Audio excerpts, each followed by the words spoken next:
प्रश्न ये आया था कि अजान को या किसी मंदिर की आवाज़ों को हम ध्वनि प्रदूषण के रूप में क्यों नहीं ले सकते, उसको हम ये मजहबी उसके ऊपर बातें क्यों चल रही है। बहुत वैलिड सवाल है। ये जितनी आवाज़ें चल रही हैं यहाँ पर, वो चाहे लाउड स्पीकरों से मस्जिद के निकल रही हो, चाहे मंदिरों के निकल रही हो, चाहे उर्सों से चल रही हो, चाहे जागरणों से निकल रही हो, वो आपको सबको पागल बना रही हैं। उस वक्त भी पागल बना रही है ये आवाजें आपको। इस वक्त आपको आदत नहीं, आदत बन गई है इसकी, ये नेचर ने कर रखा है, वरना मर गए होते और खत्म हो गए होते। लेकिन सब जहनी बीमार बन रहे हैं, सब साइकिक पेशेंट बनते चले जा रहे हैं इन आवाजों से। जब 50 साल पहले ये लाउड स्पीकर नहीं था, तब क्या अजानें नहीं होती थी। मेरे ऊपर लग जाए 2-4 और फतवे, लेकिन बात यह है कि तब लाउड स्पीकर नहीं था, तब क्या लोग मस्जिद में नमाजों के लिए नहीं जाते थे।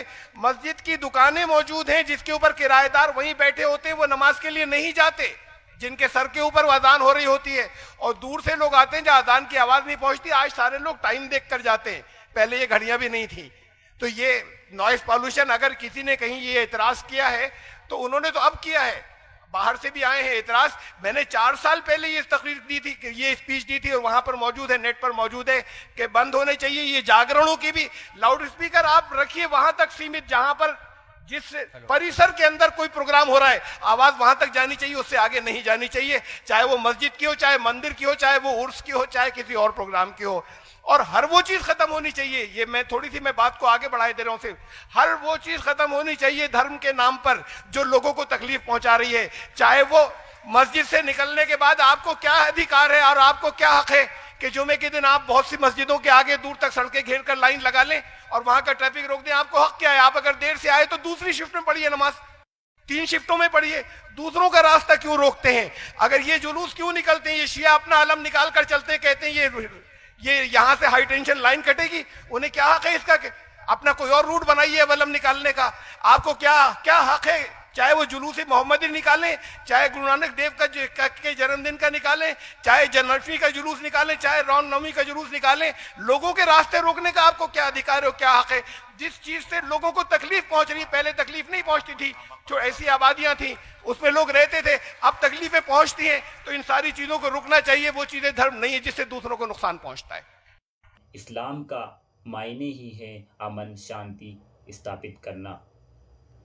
अगर इससे किसी को तकलीफ पहुंचती है, इससे शांति भंग होती है, तो इस्लाम की चीज़ नहीं और वो ठीक नहीं है।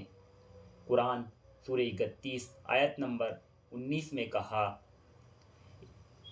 वक़्ज़ुज़ मिन सौतिका इन्ना अनकल असाती लसौतुल हमीर। अपनी आवाज़ को धीमी रखो और अपनी आवाज़ को इतनी बुलंद, इतनी तेज़ न करो कि गधे की आवाज़ सी हो जाए। गधे की आवाज़ को सबसे बुरा बताया है।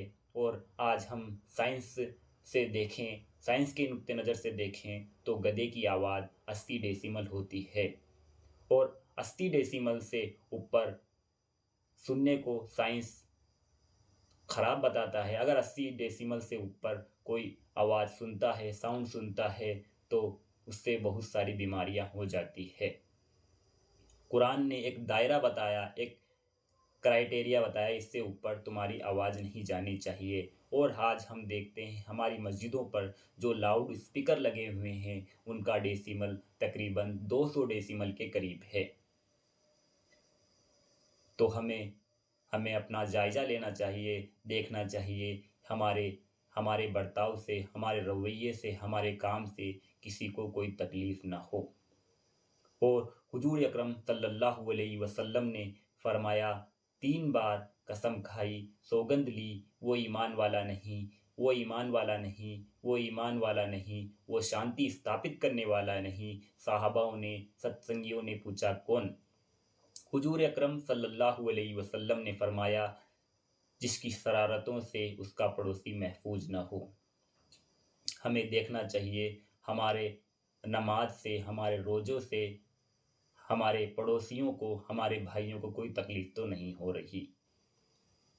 अल्लाह हमें सही दीन की समझ अता फरमाए।